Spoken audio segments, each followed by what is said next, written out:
అరే బాబు లోకేష్మా, నీ మాటలు వింటా ఉంటే నవ్వు వస్తూ ఉందిరా. వచ్చి ఇక్కడ జగన్ గారి మీద ఒక పెద్ద సవాలు విసిరి వెళ్ళిపోయావు కదా. మహిళల్ని జగన్ గారు అవమానం చేశారా? భారతి గారు చెప్పాలా సమాధానం? ఆయన పిల్లలు చెప్పాలా? మరి మహిళల మీద మీరు ఇప్పటి వరకు చేస్తున్న ట్రోలింగ్స్ మేమందరం కూడా దాంట్లో బాధితులమే కదా. ఇక్కడున్న వాళ్ళందరి మీద మీ ఐటీడీపీలో చేసినటువంటి ఘోరమైన ట్రోలింగ్స్, మా భారతమ్మ మీద చేసినటువంటి, వాళ్ళ పిల్లల మీద చేసినటువంటి వీటి గురించి మాట్లాడరా ముందు నువ్వు. ఎందుకు పనికిరానటువంటి నువ్వు ఈరోజు మీ తండ్రిని అడ్డం పెట్టుకొని ఇష్టం వచ్చినట్టుగా నీచమైనటువంటి ఈ ఐటీడీపీ ద్వారా సోషల్ మీడియాలో విచ్చలవిడిగా మహిళల మీద నడుపుతూ మీ హోంమంత్రిని ఏదో అన్నారంట. మీ హోంమంత్రి ఏ ఒక్క కేసు అయినా పట్టించుకుంటా ఉందా? మహిళల మీద ఇన్ని అత్యాచారాలు, ఇన్ని అన్యాయాలు రాష్ట్రంలో ఎప్పుడూ జరగనంత ఘోరంగా నిమిషానికి ఒక రేపు జరుగుతూ ఉందే. మరి అట్లాంటి వాడిని గురించి మీ హోమ్ మినిస్టర్ ఒక్కసారైనా స్పందించారా? దోషుల్ని శిక్షించారా? మీరా నీతులు చెప్పేది జగన్మోహన్ రెడ్డి గారికి? అలాగే నిన్నగాక మొన్న డిఎస్సి గురించి ఏం మాట్లాడుతున్నావు నువ్వు? మేము సిద్ధంగా ఉన్నానని చెప్పావు కదా. మేము వచ్చాం కదా, మహిళలు వచ్చాం, మా నాయకుడు అక్కర్లా. ఈరోజు మేమందరం ఉన్నాము, మేము సమాధానం చెప్తాంరా. మీరు ఇచ్చినటువంటి జీవోలే మీ ఎంత దారుణంగా మీరు మోసం చేశారో. ఎక్కడైనా ఎంట్రన్స్ లేకుండా క్రీడల్లో కూడా ఇస్తారా పోస్టు? నువ్వే చెప్పాలా. అవుట్ సోర్సింగ్లో వాడిని తీసుకెళ్ళి ఫస్ట్ ర్యాంక్ ఇస్తారా ఎవరైనా సరే? ఇట్లాంటి పిచ్చి వ్యవహారాలు, పేపర్ లీక్ అయితే లీక్ దగ్గర నుంచి కూడా ఇప్పటి వరకు కూడా ఒక్కో డిఎస్సి ఉద్యోగానికి 15 లక్షలు నువ్వు తీసుకున్నావు అనే మాట వాస్తవము. నీ అన్యాయాల మీద వీటన్నిటి మీద మా నాయకుడు జగన్మోహన్ రెడ్డి గారు మాట్లాడితే, వివరాలతో సహా బయట పెడితే ఒక్కదానికి కూడా సమాధానం చెప్పకుండా అబ్బా కొడుకులు ఇద్దరు పారిపోయారు. కరకట్ట ఇంటికి పారిపోయారో లేదా హైదరాబాద్ ఇంటికి పారిపోయారు. మీ బతుకులే ఇంత. ఏదైనా విషయం వచ్చినప్పుడు సమాధానం చెప్పకుండా దాటేసుకుంటూ పారిపోయేటువంటి మీరు వచ్చి ఇక్కడ సవాలు విసురుతారా? అంత శక్తి నీకుందా అసలు? నువ్వేంటో, నీ పరిస్థితి ఏంటో ఒక్కసారి నువ్వు ఆలోచన చూసుకో. నువ్వు వచ్చిన తర్వాత, అంటే నీ బాబు వచ్చిన తర్వాత పరిపాలనకి ఎంతమంది మీద అఘాయిత్యాలు, అన్యాయాలు జరుగుతున్నాయో, ఎంతమంది మహిళలు ఆత్మహత్యలు చేసుకున్నారో, హత్యలు చేయబడుతున్నారో, వీటన్నిటి మీద ఒక్కసారి విచారణ చేద్దామా? నీకు నిజంగా ధైర్యం ఉంటే ఇక్కడ మీ కరకట్ట కొంపకి మేము 200 మీటర్లో ఉన్నాము, ఇప్పుడు రమ్మంటే మేము రావడానికి సిద్ధంగా ఉన్నాం. ఒరే లోకేష్, సిద్ధంగా ఉన్నాం రా. వచ్చి ఎవరి పరిపాలనలో మహిళలకు న్యాయం జరిగిందో, ఎవరి పరిపాలనలో మహిళలకు అన్యాయం జరిగిందో దీని మీద పూర్తిగా డిస్కషన్ చేయడానికి మేము సిద్ధంగా ఉన్నాం. అలాగే ఉద్యోగస్తులను ఎంత దారుణంగా మీరు మోసం చేస్తున్నారో, డిఎస్సి పేరుతో ఎంత అవినీతి జరుగుతూ ఉందో, ఇదంతా మేము ఆధారాలతో సహా ప్రూఫ్తో వచ్చాము. మేము వీటన్నింటినీ కూడా బయట పెట్టడానికి సిద్ధంగా ఉన్నాం. రా, ధైర్యం, దమ్ము నీకేమైనా ఉంటే ఎన్టీఆర్ మనవడు మాటికి చెప్తావు కదరా నువ్వు. ఎన్టీఆర్ మనవడవా నువ్వు? పిరికివాడివి నువ్వు, ఉత్తర కుమారుడు. అట్లాంటి వాడు వచ్చి మా మీద ఛాలెంజ్ చేయడానికి నీకు కొంచెమైనా సిగ్గుండాలని చెప్పి మేము హెచ్చరిక చేస్తూ ఉన్నాము. మన కుప్పం అప్పుల అప్పారావు, మన ప్రస్తుత గౌరవ ముఖ్యమంత్రి చంద్రబాబు నాయుడు గారు, మన పాయకరావుపేట పాపమ్మ, మన హోమ్ మినిస్టర్ గారు వంగల్పూడి అనిత గారు, అలాగే మన పీపీపీ పిఠాపురం పీఠాధిపతి పవన్ కళ్యాణ్ గారు, అలాగే మంగళగిరి మాలోకం గారు, మన పేపర్ లీకేష్ నారా లోకేష్ గారు.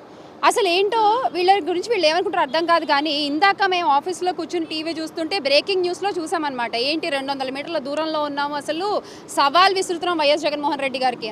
అసలు వైఎస్ జగన్మోహన్ రెడ్డి గారు ప్రెస్ మీట్ పెట్టి అడిగిన డిఎస్సికి సంబంధించిన ఏ ఒక్క ప్రశ్నకైనా మీ దగ్గర సమాధానం ఉందా? పేపర్ లీకేష్ మిస్టర్ లోకేష్ గారు, విద్యాశాఖ మంత్రి గారు, డిఫాక్టో సీఎం, మీ దగ్గర దానికి ఒక్క ప్రశ్నకు కూడా సమాధానం లేదు. కానీ మీరు ఈ రోజున జగన్మోహన్ రెడ్డి గారికి సవాల్ విసురుతారా? మరి ఏరి సవాల్ విసిరిన వాళ్ళు ఇక్కడ ఉండాలి కదా. వచ్చాం కదా, మీకు జగన్మోహన్ రెడ్డి గారి దాకా అవసరంలా. మా పార్టీలో ఉన్న మహిళలు జాలు, మహిళా కార్యకర్తలు జాలు. ఇప్పుడు మేము అడుగుతున్నాం మిమ్మల్ని ప్రశ్నలు. అసలు ఒక్క ప్రశ్న కన్నా మీ దగ్గర సమాధానం ఉంటే ఓపెన్ ఛాలెంజ్, మేము ఇక్కడే ఉంటాం, మీలాగా పారిపోము, ఇక్కడే ఉంటాము, భరతమాత విగ్రహం దగ్గర ఇక్కడే ఉంటాము, మీరు రండి, మనం మాట్లాడుకుందాం. డిఎస్సి కన్వీనర్ని ఎందుకు పక్కన పెట్టారు? ఎస్సీఆర్టీకి పూర్తి అధికారాలు అప్పగించడంలో అసలు మతలబ్ ఏంటి? కీలకమైన ప్రశ్న పత్రాల తయారీ ప్రక్రియ గురించి కూడా డౌట్లు ఉన్నాయి. అలాగే అవుట్ సోర్సింగ్ ఉద్యోగులకి ఎలా అప్పగిస్తారండి? పేపర్ లీక్కి ఇది నిదర్శనం కాదా? మళ్ళీ పేపర్ లీక్ గురించి మాట్లాడితే హారిజాంటల్ ప్యాటర్న్ అర్థం కాలేదు అని చెప్తారా? హారిజాంటల్ ప్యాటర్న్ అర్థం కాకపోవడానికి వాళ్ళేమో మన పీపీపీ గారిలాగా 10th ఫెయిల్, ఇంటర్ పాసు ఇది కాదండి. ఒక్కోసారి ఒక్కటి చదువుకున్న వాళ్ళు కాదు, వాళ్ళందరూ వెల్ ఎడ్యుకేటెడ్ పీపుల్. వాళ్ళందరికీ హారిజాంటల్ ప్యాటర్న్ తెలుసు, వర్టికల్ ప్యాటర్న్ తెలుసు, ఎగ్జామ్స్ ఎలా రాయాలో తెలుసు. తప్పు వాళ్ళలో లేదు, మీలో ఉంది. మీ ప్యాకేజీల కోసం, మీ మీరు అమ్ముడుపోయి మీ ఇష్టం వచ్చినట్టు మెగా డిఎస్సిని దగా డిఎస్సిగా మార్చేసి జగన్మోహన్ రెడ్డి గారు అడిగే ప్రశ్నలకు మీరేమి సమాధానాలు చెప్పకుండా ఈ రోజు మీరు వచ్చి 200 మీటర్ల దూరంలో ఉన్న జగన్మోహన్ రెడ్డి గారు రావాలి అంటే ఆయన దాకా అవసరం లేదు. ఇప్పుడు మేము అడుగుతున్నాగా, చెప్పండి, మేము ఇక్కడే ఉంటాం, రండి మాట్లాడుకుందాం. ఇవాళ లోకేష్ బాబు గారు చాతగాని ఒక మంత్రిగా మిగిలిపోయింది కాకుండా నిసిగ్గుగా ఈడుకొచ్చి కాలువలకి అసలు కాలువలు ఓపెన్ చేయడానికి నువ్వు ఎందుకు వచ్చావు, నీకు ఏ శాఖ? సరే మేము ఇక్కడికి వచ్చి చూసాము, సవాల్ విసిరాడు కదా, మరి అంత దమ్మున్న నాయకుడు కదా సవాల్ విసిరాడని మేము వస్తే పారిపోయావు. సో పారిపోయే దానికి నువ్వు ఎందుకు సవాల్ విసిరావు? లేకపోతే నీకు నిజంగా అంతగా జగన్మోహన్ రెడ్డి గారి కోసం మాట్లాడతానంటే రండి, ఓపెన్ చేస్తాం, డోర్లు ఓపెన్ చేస్తాం. మీలాగా భయపడే తరం కాదు మాది. కరకట్టకి దగ్గరలోనే ఉన్నాం 200 మీటర్లో. అరే అప్లోడ్ చేసినాడికి ఫస్ట్ ర్యాంక్ ఎందుకు వచ్చిందయ్యా అంటే సమాధానం చెప్పు. చిన్న బిడ్డలకి బుక్స్, లేకపోతే చిన్న బిడ్డలకి బెల్ట్లు, చిన్న బిడ్డలకి షూలు, ఇవి ఎందుకు ఇవ్వలేకపోతున్నావు అంటే దానికి సమాధానం చెప్పు. నువ్వేమో హోంశాఖకి సపోర్ట్ మాట్లాడతావు, ఆమెమో నీకు సపోర్ట్ మాట్లాడుతుంది. ఏంది మీరిద్దరు నాకు అర్థం కావటం లేదు. ప్రపంచంలో ఏ రాజకీయ చరిత్రలో ఇన్ని సంవత్సరాలలో ఇంత ఘోరమైనటువంటి ఆడబిడ్డకు అన్యాయం జరిగినా కూడా సిగ్గు లేకుండా ఇవాళ నీట్గా వచ్చేసి సవాలు విసిరేస్తున్నారు అని అంటే మరి వచ్చాం కదా. మహిళలం చాలు నీకు సమాధానం చెప్పడానికి, మహిళలే ఇప్పుడు ఇక్కడే ఉంటాం. నువ్వు వచ్చి దమ్ముంటే నువ్వు సమాధానం చెప్పగలిగితే వచ్చి సమాధానం చెప్పు. నీ మంత్రి శాఖకి నువ్వేమన్నా న్యాయం చేయగలిగితే చెయ్యి. నీ ర్యాంక్ ఎక్కడుంది? ఎక్కడో ఉన్నావు, టాప్ 5లో కూడా లేవు. ఎక్కడో ఉండి నువ్వు ఇవాళ వచ్చి మాట్లాడుతుంటే ఎలా ఉంటుంది? అంటే నీ శాఖ తప్ప అన్ని శాఖలు మాట్లాడుతున్నావు. దయించి చిన్న బిడ్డల యొక్క కూడు విషయంలో, చిన్న బిడ్డల యొక్క బట్ట విషయంలో మాత్రం చిల్లర రాజకీయాలు చేయక లోకేష్ బాబు గారు. దమ్ముంటే ఇక్కడ డిఎస్సి జీవోలతో సహా చూపిస్తున్నాము. సిద్ధానికి మీరు ఏమంటారు, ప్రెస్ మీట్లకి కానీ లేకపోతే చర్చకి కానీ మేమందరం సిద్ధం. మీరు సిద్ధమా అనేది ఇమీడియట్గా రిప్లై ఇవ్వండి. లోకేష్ గారు ఎక్కడో నిలబడి ఆయన ఇప్పుడు సవాళ్ళు విసురుతున్నారండి. మహిళలను ఏదో చేశారని భారతమ్మ గారు వచ్చి సమాధానం చెప్పాలని, జగన్మోహన్ రెడ్డి గారు చెప్పాలని చెప్తున్నారు. అక్కర్లేదండి, జగన్మోహన్ రెడ్డి గారి తరఫున, పార్టీ తరఫున మహిళలు వచ్చి నిలబడ్డాం.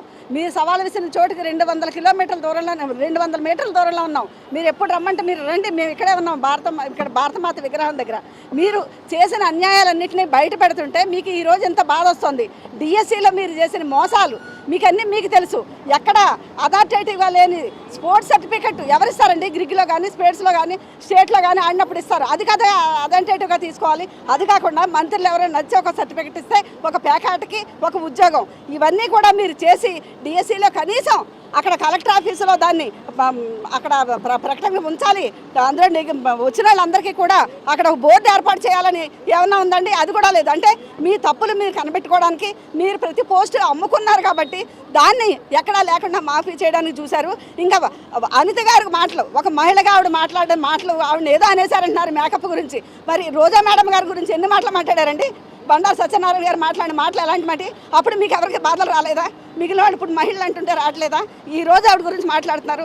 మీరు పెట్టిన ఏ సవాల్కైనా మేము రెడీగా ఉన్నాం, ఇక్కడే ఉంటాం, మీరు రండి. లోకేష్ గారు, మీరు సవాళ్ళు విసురుతున్నారు కదా జగన్మోహన్ రెడ్డి గారికి. జగన్మోహన్ రెడ్డి గారి దాకా అవసరం లేదు. మహిళలు మేము వచ్చాం, మేము అడిగిన ప్రశ్నలకు సమాధానం చెప్పండి. పిల్లలకి యూనిఫామ్స్ అన్నారు, యూనిఫామ్ ఇచ్చారు కానీ షూస్ ఇవ్వలేదు. బుక్స్ అన్నారు, టెక్స్ట్ బుక్స్ ఇచ్చారు కానీ నోట్ బుక్స్లు ఇవ్వలేదు. సవాళ్ళు అనేవి అలాంటి వాటిలో తీసుకోండి, వాటిని పిల్లలకి ఎలా అందించాలి అనే దాంట్లో మీ బుద్ధి అనేది చూపించండి. అంతేగాని సవాళ్ళు విసరటం మాకు కూడా వచ్చు. ఇప్పుడు అనిత గారి విషయం వస్తే మేమేం మాట్లాడుతున్నాం? అమ్మ అనిత గారు, మీ మేకప్ మీద ఉన్న శ్రద్ధ కాస్త సమాజం మీద పెట్టండి అని చెప్పి అడుగుతున్నాం. దాన్ని వక్రీకరించి మాట్లాడుకుని మీ ఇష్టం వచ్చినట్టుగా దీక్షలకి ధర్నాలకి దిగారు నిన్న.